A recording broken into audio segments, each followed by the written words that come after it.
Bismillah, wala haula wala quwata illa billah, salatu wassalamu ala Rasulillah wa ala alihi wa sahbihi wa mawalah. Wa nifidin azani Allah wa iyyakum.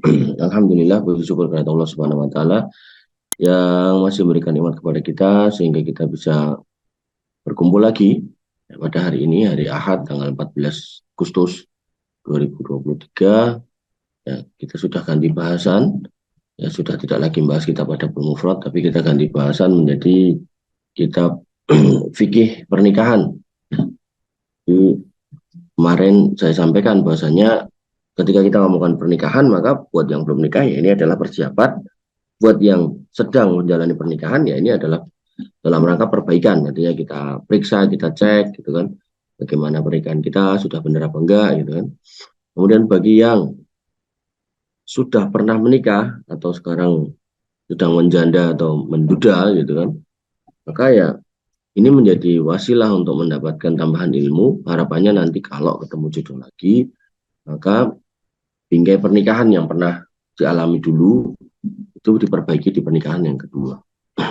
Ya, jadi dalam Islam itu nggak ada jeleknya atau nggak ada apa ya istilahnya ruginya belajar ilmu agama. Semuanya baik. Bahkan ketika kita sudah sholat berpuluh-puluh tahun pun kita belajar fikih sholat lagi itu nggak ada masalah. Bismillahirrahmanirrahim. Kita mulai dengan muqaddimah. Muqaddimah itu apa namanya? Pendahuluan. Ya, Allah menjadikan pernikahan sebagai sarana untuk berkasih sayang dan untuk mendapatkan ketentraman antara laki-laki dan wanita. Laki-laki dan perempuan harusnya. Pria dan wanita, laki-laki dan perempuan. Allah Subhanahu wa taala berfirman, "Wa min ayatihi an khalaqalakum min anfusikum azwajan litaskunu ilaiha." Dan di antara ayatnya yaitu ayat Allah Subhanahu wa taala, tanda kekuasaannya, bahwasanya Dia menciptakan kalian ya, min anfusikum azwajan, dan di antara diri-diri kalian yaitu pasangan. Ya, jadi manusia nikahnya dengan manusia. Bahasa gampangnya kayak gitu. Ya. Jadi nggak ada ceritanya manusia nikah dengan setan, dengan jin, dengan genderuwo. Kalaupun sampai ada itu salah gitu aja. Ya. Nggak ada ceritanya manusia kawin dengan binatang. Kalaupun itu ada yang melakukan itu salah. Dah gitu aja cara memahaminya. Litas kuno ilaiha, agar kamu ya bisa merasa tenang ketika bersamanya. Ya. Ini kalau bahasa umumnya biasa kita kenal dengan sakinah. Kan sakinah, mawaddah, warahmah gitu kan. Nah, sakinah, agar kita tenang. Tenang tuh gimana ya? Nggak kemana-mana, nggak ucul-uculan gitu loh. Ya, kalau belum nikah kan suka kabur, kalau malam nongkrong sama temennya nggak jelas. Nah, nikah di rumah. Hanya orang bodoh aja yang sudah nikah masih kelayapan. Ya, artinya ngapain kamu nikah kalau masih kelayapan? Istri di rumah sendirian ngapain gitu? Ya nggak apa-apa sekali-kali ketemu dengan teman untuk kemudian bahas bisnis, bahas yang positif. Tapi kalau cuma sekedar nongkrong, kongkong-kongkong nggak jelas, ngapain gitu? Itu hanya menyakiti ya, hati atau perasaan wanita yang kita nikahi. Begitu pula wanita juga nggak benar juga udah punya suami kok masih tongkrongan sama teman-temannya gitu. Tapi kalau sekali-kali ketemu untuk kemudian bahas apa namanya acara bakti sosial atau apa silakan ya. Tapi kalau kemudian nongkrong nggak jelas, itu kan reunian nggak jelas, itu kan ya maka mendingan gitu. Nanti ayat lain mengatakan waqarna fi buyutikunna wala tabarrujna tabarrujal jahiliyah. Tinggallah di rumah dan jangan bertabarruj dengan tabarrujnya orang-orang jahiliyah, jangan dandan dengan menor gitu kan sehingga orang kemudian cenderung kepadamu.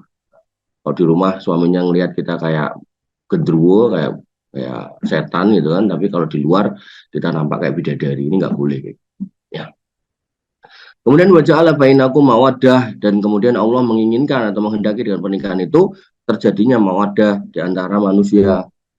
Ada cara untuk melampiaskan rasa kasih sayang. Dan caranya halal gitu kan.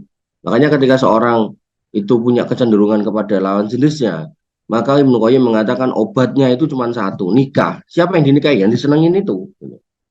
Nah, misal si Fulan senang sama si Fulana gitu kan. Datengin walinya, Pak, saya senang sama putri jenengan, saya pengen menikahi. Itu bukan saya pengen memacari gitu. Sebagai wali juga sama gitu kan. Ketika ada yang datang pengen menikahi, itu adalah sebuah ya kejantanan atau kejentelan seorang laki-laki. Malah orang tua sekarang nikah pacaran sih, ini malah salah. Paham ya? Karena dengan mawadah ini atau seorang laki-laki itu akan menumpahkan rasa kasih sayangnya dengan cara yang benar, ya, dan sesuka-suka hati. Maksudnya mau dengan cara apa aja boleh gitu loh, paham? Mau diboncengin boleh, mau dipegang boleh, mau dicium boleh, dipeluk boleh, yang lebih dari itu ya boleh gitu.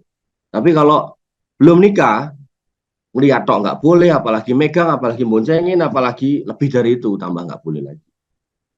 Ya, nanti di dalam Al-Quran, dalam Quran surat An-Nur dikatakan bahwasanya seorang laki-laki dan seorang perempuan diperintahkan untuk menundukkan pandangan. Bahkan dalam hadis dikatakan apa namanya anadru sahmun min sihami syayatin syaiton gitu kan. Bahwasanya pandangan itu adalah panah dari antara panah-panah setan yang beracun gitu. Ya. Jadi mandang tok aja nggak boleh gitu loh sebenarnya. Ya, maka kita harus paham bahwasanya ini cara Allah agar kemudian manusia itu punya kecenderungan nafsu, ya, nafsunya ini bisa dilampiaskan dengan cara yang benar, dengan jalan yang benar gitu kan. Nanti dalam hadis dikatakan manis atau amin kumul ba'af zawaj, kalau sudah umurnya sudah mateng, organ seksualnya sudah mampu nyari nafkah, yang wanita juga udah ngerti nanti kalau jadi istri gimana, udah ngerti fikihnya, nikah gitu loh. Fa innahu aghaddu lil basari wa ahsanu lil farj gitu kata Nabi SAW. Maka dia akan lebih menjaga pandanganmu dan lebih menjaga kemaluanmu. Makanya ada orang yang nggak nikah-nikah tapi nafsunya meledak-ledak akhirnya kemaluannya dikeluarkan di jalan-jalan. Nah, ini orang nggak jelas gitu. Maka Islam memberikan cara yang paling jelas yaitu wa ja'ala bainakum mawaddah. Nikah itu menyebabkan orang bisa menumpahkan rasa kasih sayang itu kepada sesama manusia yang beda jenis kelaminnya gitu kan, dengan cara yang benar dan diridhoi oleh Allah Subhanahu wa taala. Nanti dalam sebuah hadis dikatakan fibiti ahadikum sodakoh, dalam kemaluan istrimu itu ada sodakoh. Jadi kalau kamu nggak punya duit buat sodakoh, ya sodakoh sama istri, ayo tak sodakohin, nah, selesai itu. Ya, kita bisa beramal dengan itu. Tapi kalau nggak ada ikatan nikah, ya, tadi saya bilang lihat toh aja dosa. Apalagi megang, apalagi boncengin, apalagi sampai melakukan yang lebih dari itu. Nah, zina, naudzubillah. Kemudian warahmah itu dan rasa kasih sayang juga ada cara untuk melampiaskan rasa kasih sayang. Ada cinta, ada kasih sayang. Wa nifidin azani Allah wa iyyakum. Inna fi dzalika laayatil liqaumi yatafakkurun. Ya, itu adalah ayat atau tanda yang digunakan untuk orang-orang yang mau berpikir. Artinya kita harus mikir gitu loh. Kalau kita pengen hidup di dunia nggak berantakan gitu kan, maka ya nikah. Dan banyak saya temuin ya, anak-anak muda yang mungkin kerjaannya bagus, gajinya gede gitu kan. Tapi kalau orang Jawa bilang tuh nggak temonjo gitu. Ya. Kenapa? Karena belum nikah. Nggak temonjonya kemana? Ya buat foya-foya, buat seneng-seneng sama temennya traktir semua. Gitu. Nanti pas dia nggak punya kerjaan, ya namanya kadang kerjaan itu kan modelnya proyek-proyekan gitu kan. Nah, kalau misal proyeknya udah selesai, ya toh, kerjaannya udah nggak ada, duitnya udah habis, dia cari tuh temennya yang biasa ditraktir pada kabur semua. Nah, itu kelakuan pertemanan hari ini ya. Jadi kalau ada duit dia datang, kalau nggak ada duit dia kabur gitu. Nah, apesnya kita sebagai orang yang nggak mau belajar. Maka yang paling aman, paling nyaman, paling menenangkan ya nikah. Dengan nikah kan temonjo, ketok gitu loh. Oh, aku mungkin belum punya duit 1 miliar gitu kan. Tapi kelihatan tuh, aku punya anak dua, hidup semua, nggak ada yang mati, nggak ada yang kelaparan. Gitu. Kelihatan itu, bentuknya kelihatan. Temonjo kalau orang Jawa bilang. Atau mungkin, oh, saya belum punya duit 1 gepok gitu kan. Tapi ada rumah yang saya beli untuk keluarga saya. Ada orang yang tinggal di situ. Hal-hal seperti ini nih hanya akan terjadi buat orang yang menikah dan orang yang mau mikir. Kadang orang tuh nggak mau mikir. Ada juga yang udah nikah nggak mau mikir ya, ada juga. Oke, pernikahan merupakan sunnah Rasulullah SAW. Ya, Allah Subhanahu Wa Taala berfirman, "Walaqad arsalna rasulan min qablika wa ja'alna lahum azwajan wa dzurriyyah." Ingat, sungguhnya kami telah mengutus beberapa rasul sebelummu dan kami berikan kepada mereka istri. Jadi para nabi itu nikah. Di sini dikatakan rusulan. Jadi rasul-rasul, bukan cuma satu rasul. Jadi nabi-nabi dulu tuh pada menikah gitu kan. Dan dikatakan bahwasanya di sini dzurriyyah, dia punya keturunan. Oleh karena itu maka termasuk sunnah para rasul adalah menikah. Ya. Nabi Ibrahim menikah, Nabi Ismail menikah, Nabi Yakub menikah, Nabi Musa menikah, Nabi Harun menikah. Yang Nabi yang tercatat belum nikah itu adalah Nabi Isa alaihissalam. Ya, karena dia belum sempat nikah sudah diangkat oleh Allah Subhanahu Wa Taala ke langit. Tapi itu bukan menunjukkan bahwasanya ya kayak yang dilakukan oleh sebagian orang Nasrani gitu kan, bahwasanya akhirnya kalau jadi tokoh agama nggak boleh nikah. Ini salah. Ya. Nabi Isa itu nggak sempat nikah, bukan nggak mau nikah, nggak sempat nikah karena kondisi politik waktu itu yang sedemikian genting. Sebagian ulama juga ada yang belum nikah, kayak apa namanya Ibnu Taimiyah belum nikah. Karena dia sibuk keluar masuk penjara, nulis kitab, berjihad, berdakwah gitu. Jadi nggak sempat nikah. Nah, adapun kita udah nggak jihad, nggak dakwah gitu kan, kerja terus habis itu di rumah mainan HP, ya mending gitu nikah gitu daripada menyanyiakan waktu, menyanyiakan umur. Ya, yang namanya Imam Nawawi umur 40-an tahun meninggal gitu kan. Dia sibuk nulis kitab. Kitabnya sampai hari ini kita temui, kita dapati gitu. Banyak kitabnya. Sampai Nawawi, kemudian apa namanya? Syarah Sahih Bukhari gitu kan. Itu banyak karangan kitab Imam Nawawi. Beliau nulis gitu kan. Nah, belum sempat nikah meninggal gitu kan. Itu beliau sibuk lah, kita nggak nulis kitab, nggak jihad, tapi belum nikah. Nikah. Artinya kalau memang udah waktunya, udah apa namanya, ada kemampuan, ada kesanggupan, maka menikah itu sunnah para rasul. Jadi bukan cuma sunnah Nabi Muhammad SAW, tapi sunnah rasul-rasul sebelumnya juga sama. Artinya Nabi SAW melanjutkan sunnah para rasul. Kemudian para salaf dulu sangat memperhatikan masalah pernikahan. Ya, para salaf dulu, para apa namanya sahabat, para pendahulu-pendahulu kita yang baik, yang solih, itu sangat memperhatikan masalah pernikahan. Ibnu Mas'ud, Abdullah bin Mas'ud berkata, jika umurku tinggal 10 hari lagi, sungguh aku lebih suka menikah daripada aku menemui Allah sebagai seorang bujangan. Ya. Jadi umur Ibnu Mas'ud, kalau misal ada yang ngasih tahu kamu nanti mati loh seminggu lagi gitu, maka Ibnu Mas'ud memilih untuk menikah. Ya, sebagian ulama menjelaskan kenapa dia kok ngomong kayak gitu. Mungkin kalau buat sudut pandang tertentu, orang sekarang tuh mikirnya kok egois banget, mau mati aja kawin gitu. Maka hakikatnya nanti ketika kita di akhirat, ya, kita hanya mengurusi diri kita sendiri. Dalam Al-Quran dikatakan Allah taziru waziratu wizra ukhra gitu. Kamu nggak akan menanggung dosa orang lain. Dan termasuk pahala itu juga kita sendiri yang mengumpulkan. Maka Ibnu Mas'ud ini, ya, para ulama menjelaskan adalah orang yang cerdas itu. Dia ngerti begitu, kemudian dia menanamkan benih kepada seorang wanita dan dia meninggal, maka benih ini ketika lahir itu adalah anak dari Ibnu Mas'ud. Maka anak punya kewajiban untuk mendoakan orang tuanya. Jadi ini orang pinter. Jadi sebelum mati dia udah investasi duluan. Itu kalau bahasa ekonomi. Itu. Makanya jangan sampai kemudian kita punya pikiran yang aneh-aneh. Umurnya nggak ada yang mengatakan kamu mau mati gitu kan. Kemudian masih muda gitu kan. Terus udah kerjaan walaupun mungkin belum kaya raya gitu kan. Terus mau nikah diomongin orang, kamu mau kasih makan apa, mau tinggal mana, kemudian nanti anak orang ini gimana, wah banyak pikiran. Akhirnya nggak jadi nikah. Jangan sampai itu yang kita pikirkan. Kita harus lebih percaya diri daripada Ibnu Mas'ud. Ibnu Mas'ud aja mau meninggal aja, umpama ada yang ngasih tahu umurnya tinggal sekian hari aja, dia lebih berani untuk mengajukan diri untuk menikah daripada enggak gitu. Karena itu investasi gitu. Nikah itu investasi. Maka barang siapa yang tidak senang dengan sunnah pernikahan, maka ya bukan termasuk golongan Nabi SAW, sebagaimana sabda beliau kepada orang yang pengen membujang. Kata Nabi SAW, faman rohiba an sunnati falaisa minni. Siapa yang nggak mau nikah, ya, nggak senang dengan sunnahku, padahal aku ini menikah, gitu kan, kata Nabi SAW, maka itu bukan golongan. Jadi kalau kita mengaku cinta Nabi itu bukan sholawatan yang aneh-aneh, Yawan Sutri enggak gitu loh. Ya. Jadi ketika kita mengikuti atau mengaku mencintai Nabi SAW, ya toh, maka caranya ikuti sunnahnya, yaitu apa? Salah satunya menikah. Ya, jangan pakai zikir yang aneh-aneh, geleng-geleng yang enggak, gitu. Jangan melakukan kemusyrikan, kesirikan itu di antara sunnah-sunnah yang lain. Nah, salah satu sunnahnya dalam bab yang kita bahas pada hari ini, yaitu menikah. Baik, nah ini adalah pembukaannya. Kemudian kita masuk di hukum nikah. Jadi kajian kita tetap ya nanti sampai 5:30 kira-kira ya jam 5.30-an lah. 30 atau 30-an kita selesaikan. Dan nanti setelahnya tetap tanya jawab sampai jam 6 ya. Artinya ini kita baca terus gitu kan sampai kira-kira satu bab selesai atau kalau bisa 2 bab ya lebih baik gitu. Ya, maka silakan kalau ada pertanyaan dikirimkan aja ke kolom chat. Ini udah jam 5.28. Ya, kita masuk di bab selanjutnya yaitu hukum nikah. Para ulama bersepakat bahwa pernikahan disyariatkan dalam Islam. Nah, jadi nikah dalam Islam itu diatur, ada syariatnya. Dan menikah menurut ulama Malikiyah, Syafi'iyah, Hanabilah hukumnya terbagi menjadi 4. Nikah itu hukumnya macam-macam tergantung kondisi orangnya. 1, wajib. Buat siapa? Menikah wajib bagi orang yang memiliki syahwat yang besar dan khawatir dirinya akan terjerumus dalam perzinahan. Jika ia nggak segera menikah, dengan pernikahan ia dapat menjaga kehormatannya.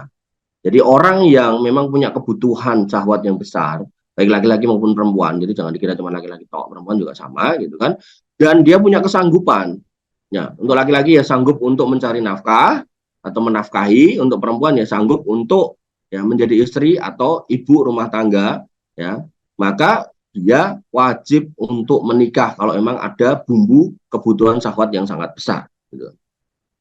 Tapi kalau kemudian ya dia punya syahwat nih, tapi dia gangguan kejiwaan, nah, maka hukumnya tidak wajib.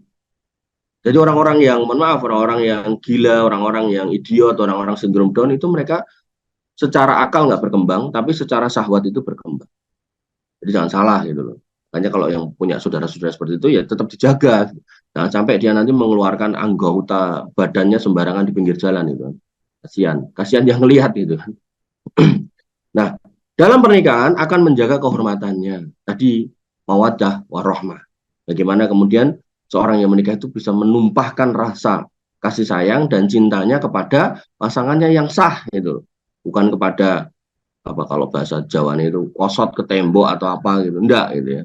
Dengan cara yang sah.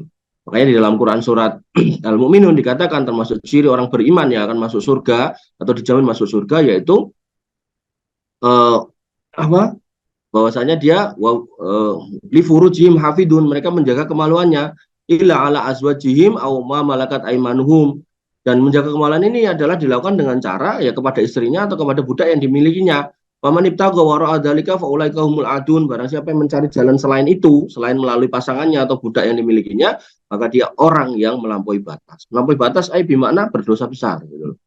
Ya, karena yang namanya adun itu ya berarti dosa besar.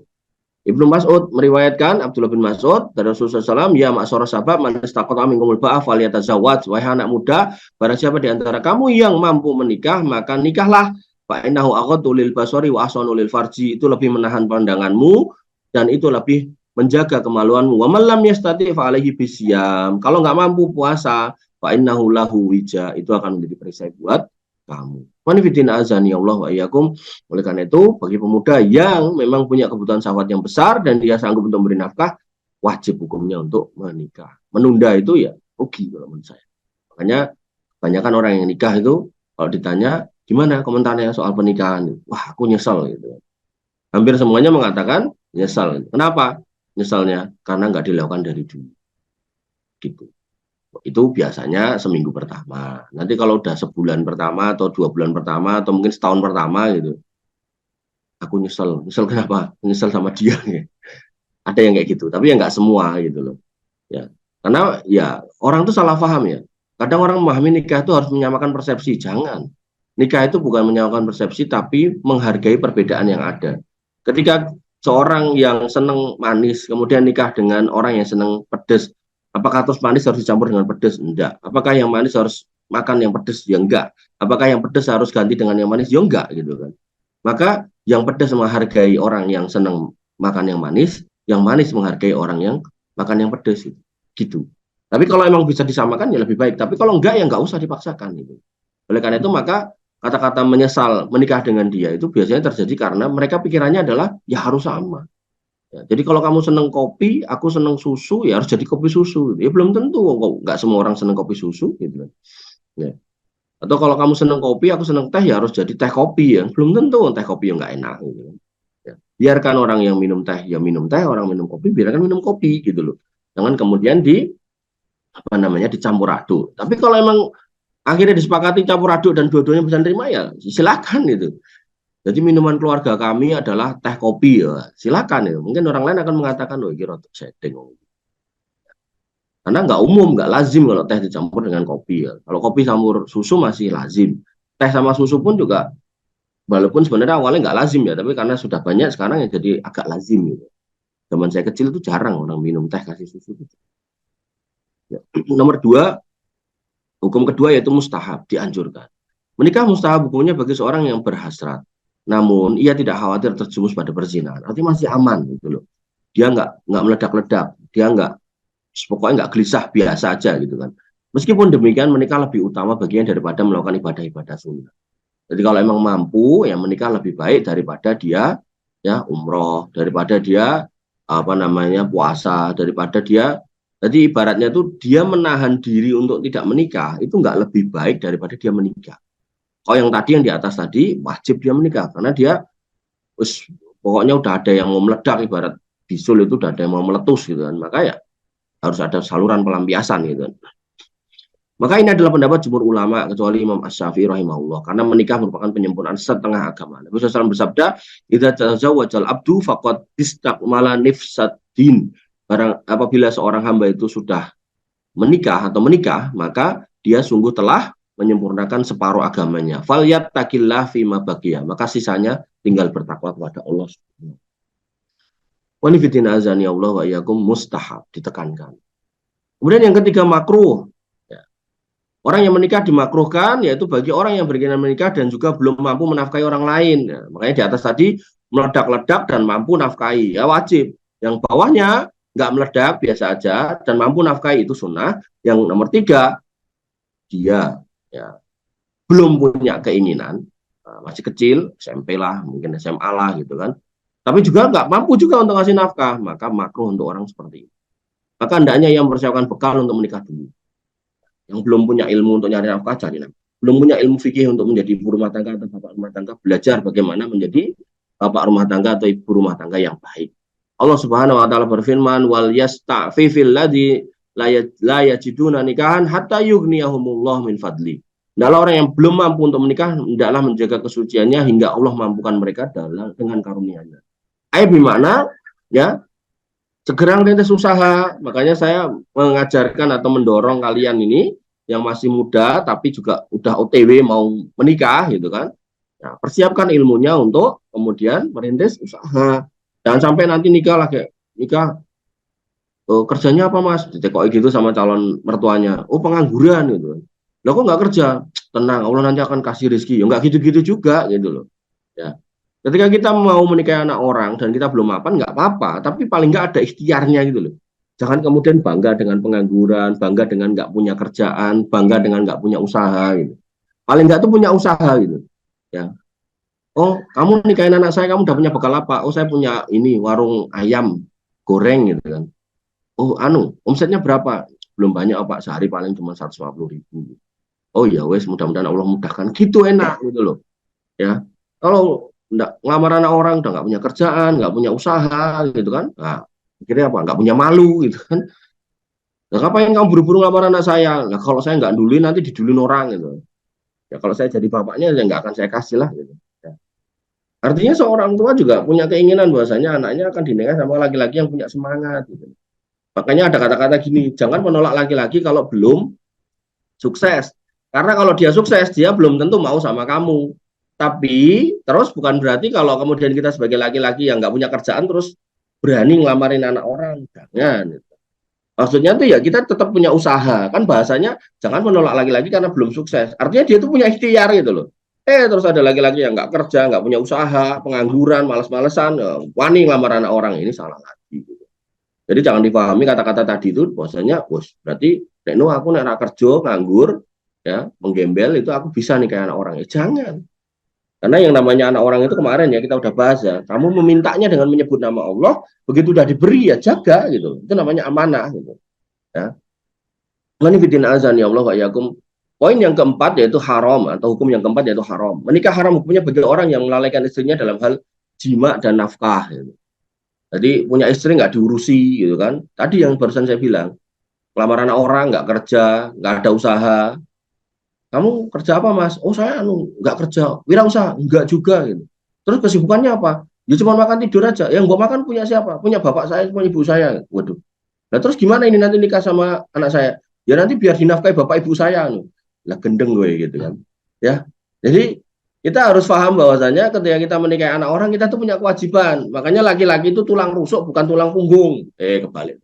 Makanya laki-laki itu tulang punggung bukan tulang rusuk. Apalagi tulang kaki, apalagi tulang apa gitu kan, harus jelas gitu loh, jangan dibalik-balik.